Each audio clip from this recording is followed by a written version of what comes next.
سلام دوستان عزیزم، امیدوارم که عالی باشید. به کانال آشپزی دلچسب خوش اومدین. امروز میخوایم یه غذای جدید درست کنیم که فوق‌العاده خوشمزه و کرانچیه و اگر یک بار امتحانش کنید مطمئنم که عاشق طعمش میشید. با این غذا میتونید همه رو شگفت زده کنید. بریم با هم ببینیم. داخل یه دونه سوسیس ماکارونی ها رو مثل تصویر فرو میکنیم.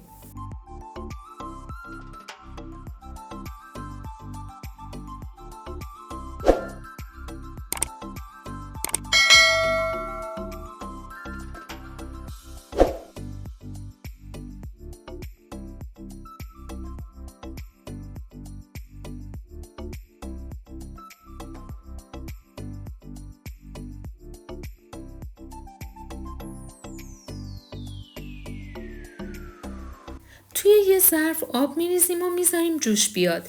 بعد سوسیس و ماکارونی رو که آماده کردیم به آب در حال جوش اضافه میکنیم و صبر میکنیم تا ماکارونی نرم بشه و حالت شکننده نداشته باشه. ماکارونی رو آروم توی آب قرار بدیم که نشکنه.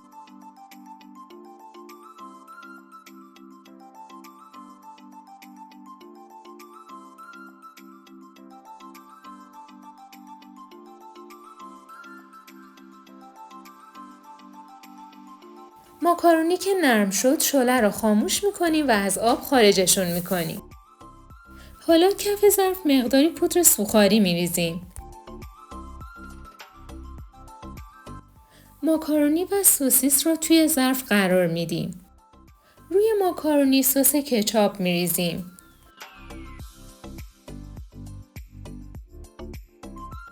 پنیر پیتزا میریزیم.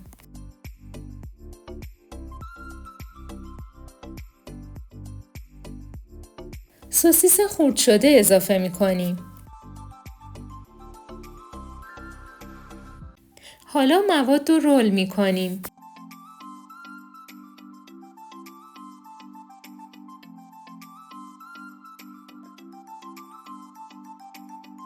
یه دونه تخم مرغ خوب هم میزنیم تا از لختگی در بیاد.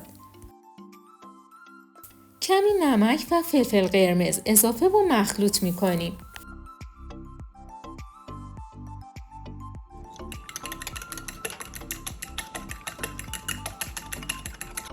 یک قاشق غذاخوری هم شیر اضافه میکنیم.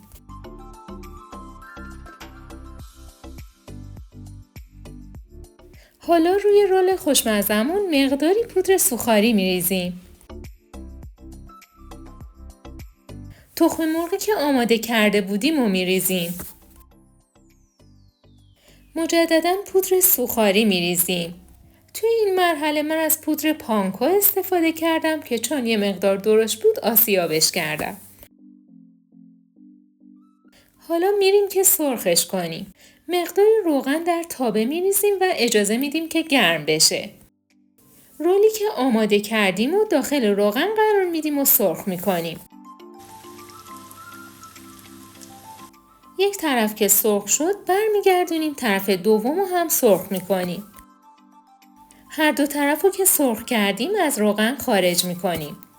غذای فوق‌العاده خوشمزه و کرانچیمون آماده شده. نوش جان.